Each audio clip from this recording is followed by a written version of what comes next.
नमस्कार सभी को, स्वागत है मेरे YouTube चैनल पीयूष मिश्र 13 पर।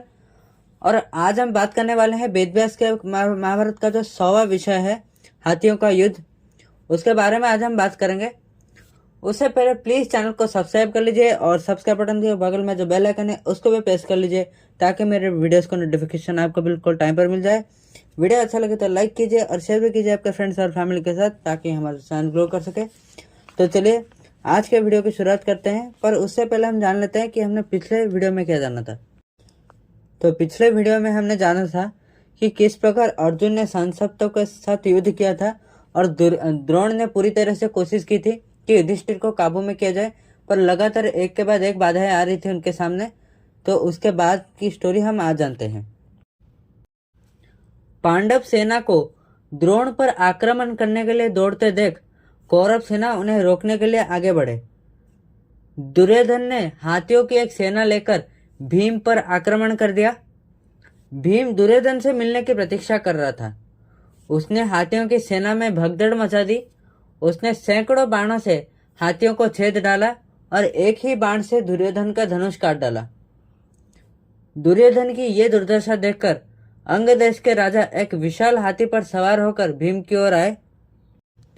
भीम ने कई तीखे बाणों से हाथी के शरीर को छेद दिया और जब हाथी मृत अवस्था में गिरने लगा तो उन्होंने अंग देश के राजा के सिर की ओर एक तीर चला दिया, जिसके कारण अंगराज का सिर उनके शरीर से अलग हो गया।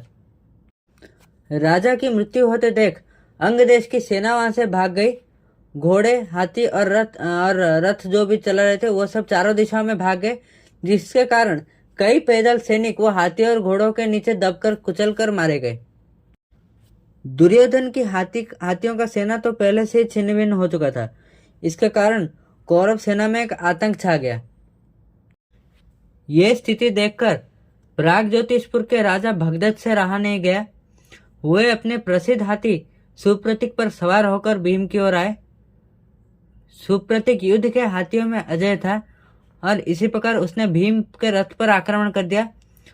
रथ के जो घोड़े थे, घोड़े के साथ उस रथ को ही कुचल दिया वो हाथी ने अपने पैरों के नीचे। पर जस्ट कुचलने से पहले भीम उस रथ से कूद गए थे, इसलिए वो जीवित बच गए, पर रथ पूरी तरह से चूर चूर हो गया। भीम हाथियों को वश में करना जानते थे। उन्होंने तुरंत ही उस हाथी के पेट के नीचे आ गए और उसके पेट पर बहुत जोर से प्रहार करने लगे। हाथी ने बहुत कोशिश की कि किसी प्रकार भीम को पकड़ ले, पर वह पकड़ने में नाकाम रहा बहुत समय तक। हाथी ने कुछ समय के लिए भीम को पकड़ ही लिया था, पर फिर भी क्योंकि भीम पूरी तरह से पारंगम थे युद्ध करने में हाथियों के साथ, हाथियों के युद्ध में पूरी तरह से ट्रेंड थे, इसलिए भीम को जो हाथी ने पकड़ कर रखा था, भीम उससे निकल गए और एक और बार फिर से वो हाथी के पेट के नीचे घुस गए और फिर से उसके पेट पर बहुत जोर से मुक्का मारने लगे, जिससे हाथी को बहुत पीड़ा हुई। क्योंकि भीम उस हाथी के नीचे छिप गए थे तो पांडव सेना में खलबली मच गई और अफवाह भी ये फैल गई कि भीम मारे गए हैं हाथी के द्वारा, भगदत्त के हाथी के द्वारा वो मारे गए हैं। और युधिष्ठिर ने भी सोचा कि भीम मर गया है और पांडव सेना को भगदत्त को घेरने और उस पर चारों ओर से हमला करने का आदेश दिया। दशान के राजा हाथी की लड़ाई में माहिर थे, उनके पास भी एक युद्ध हाथी था। वो उस हाथी पर सवार हुए और भगदत्त के हाथी पर हमला कर दिया। दोनों हाथियों के बीच भयंकर युद्ध शुरू हो गया। भीम इसी मौके की प्रतीक्षा कर रहे थे। वह भगदत्त के हाथी के पेट के नीचे से फिसल गए ये मौका देखकर। पांडव पक्ष के प्रमुख योद्धाओं ने भगदत्त को घेर लिया, पर वो बिना किसी हिचकिचाहट के अपने पर्वत जैसे हाथी पर बैठकर शत्रुओं का संहार करने लगा। सबसे पहले उसकी नजर सात्यकी पर पड़ी, जो पांडव पक्ष के आक्रमण का नेतृत्व कर रहा था। सात्यकी अपने रथ पर बैठा हुआ था और लगातार प्रहार करता जा रहा था। भीम के रथ की तरह सुप्रतीक ने सात्यकी के रथ को भी उठाकर जमीन पर पटक दिया, किंतु उससे ठीक पहले सात्यकी रथ से कूद गए, इसलिए वो भी बच निकले। अभिमन्यु, द्रौपदी के 5 पुत्र चेकितान, दृष्टकेतु और युधिष्ठ ने मिलकर प्राग ज्योतिषपुर के राजा पर आक्रमण कर दिया, पर इससे हाथी को कुछ फर्क नहीं पड़ा, पर हुआ ये कि हाथी और भी ज्यादा उत्तेजित हो गया। हाथी ने अपनी आंखें और गर्दन स्थिर रखी और अपनी सूंड तानकर पांडव सेना की ओर झपटा। उसने युधिष्ठिर के घोड़ों और रथ पर पैर रख दिया और उसके रथ को रौंद डाला। युधिष्ठिर उछलकर भाग गया। बड़े तेजी से हाथी भागने लगा और पांडव सेना में प्रलयंकारी तूफान मचा दिया।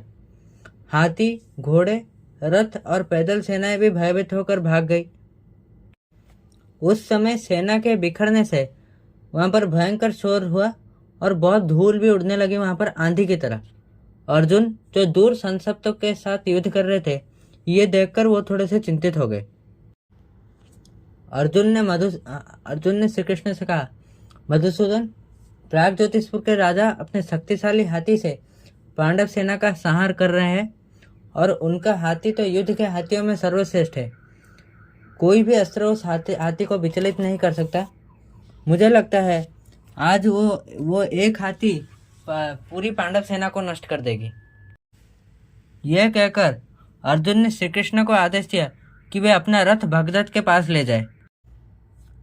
लेकिन जैसे ही श्री कृष्ण ने अपना रथ मुख्य युद्ध भूमि की ओर बढ़ाया, चारों ओर से संसप्तों की चीखें सुनाई देने लगी और वो चीखें में यही सुना दी कि भागो मत अर्जुन, क्या तुम्हारा युद्ध इतनी जल्दी समाप्त हो गया? अर्जुन अभी दुविधा में पड़ गए, क्योंकि एक और पांडव सेना की पराजय का शोर था, तो दूसरी ओर सुशर्मा और उनके साथी राजाओं की चुनौतियां। परंतु अर्जुन का संकोच पल भर में ही कम हो गया। कृष्ण से परामर्श करके उसने सुशर्मा और उसकी सेना पर बड़े तेजी से बाणों की वर्षा की। अपने बाणों से उन्होंने त्रिगर्त राजा का रथ, ध्वज और धनुष काट डाले। 6 बाणों से उन्होंने सुशर्मा के भाई को उसके घोड़े और रथी यानी सारथी सहित मार डाला। एक और बाण से उसने सुशर्मा के रथ को भी तोड़ दिया और सुशर्मा को वहां पर बेहोश कर दिया और उसके पश्चात वो मुख्य युद्ध भूमि की ओर बढ़ चले। जैसे सूखे जंगल में आग फैलती है, वैसे ही अर्जुन का रथ कौरव सेना से घिरे युद्ध क्षेत्र में आगे बढ़ रहा था। कौरव पक्ष का कोई भी योद्धा उनके सामने टिक नहीं पा रहा था और अर्जुन यहाँ पर बिजली की गति से वह भगदत्त के पास पहुंचे। भगदत्त ने अपना हाथी अर्जुन की ओर मोड़ा और उन पर और कृष्ण पर बहुत सारे बाण मारने लगे, बाणों की वर्षा करती वहां पर। परंतु अर्जुन ने इन सभी बाणों को यानी तीरों को काट डाला। इसी समय भगदत्त का हाथी अर्जुन के रथ पर भी झपट्टा मारने लगा। मतलब हाथी अपना पैर रखने वाला था रथ पर। इसे देखकर श्री कृष्ण ने तुरंत ही रथ को बाएं की ओर मोड़ दिया और उसके पश्चात भगदत्त ने बहुत तेजी से श्री कृष्ण और अर्जुन की ओर बाण मारे, जो कि अर्जुन और श्री कृष्ण के शरीर में घुस गए वो तीर। ये देखकर अर्जुन ने कई तीखे बाण भगदत्त के हाथी की ओर मारे, जिसके कारण हाथी बहुत तकलीफ में आने लगा और वो तकलीफ से छटपटाने लगा। यह कहते हुए कि भगदत्त, अब तुम पृथ्वी को अंतिम बार देखोगे। अर्जुन ने यह कहते हुए तीव्र गति से कई तीखे बाण चलाए, जिससे भगदत्त का धनुष और बाण कट गए और उसके शरीर में बहुत सारे छेद हो गए।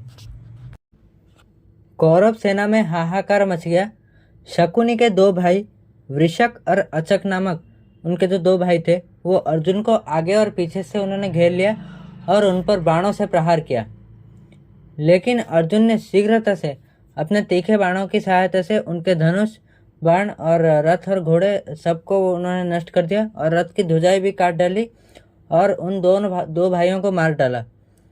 दुर्योधन और उसके भाइयों ने अपने 2 मामाओं को वहां पर खो दिया और उसके कारण वो बहुत दुखी हो रहे थे उस समय। दुख और क्रोध में स्वयं को ना रोक पाने के कारण उन 2 जो भाई मर गए थे, उनके बड़े भाई शकुनी ने गंधार सेना के साथ अर्जुन को घेर लिया।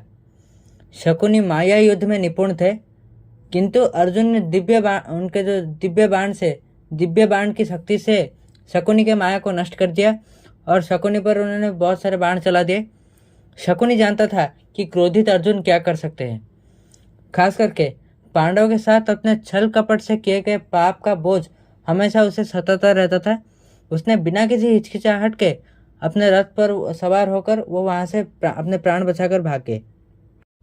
इसके बाद अर्जुन और पांडव पक्ष के दूसरे योद्धाओं ने बिल्कुल पूरी तरह से निर्दयी रूप से कौरव सेना पर आक्रमण कर दिया। बहुत सारे हाथी मारे गए, घोड़े मारे गए और सेना भी मारी गई। और इसी समय सूर्य अस्त हो गया और 12वें दिन के युद्ध की समाप्ति हो गई। बहुत ही बुरी तरह से हारी हुई कौरव सेना अपने शिविर में जाकर पहुंची और विजयी पांडव सेना अर्जुन और कृष्ण के प्रशंसा गानी कर रहे थे अपने शिविर को लौटते समय।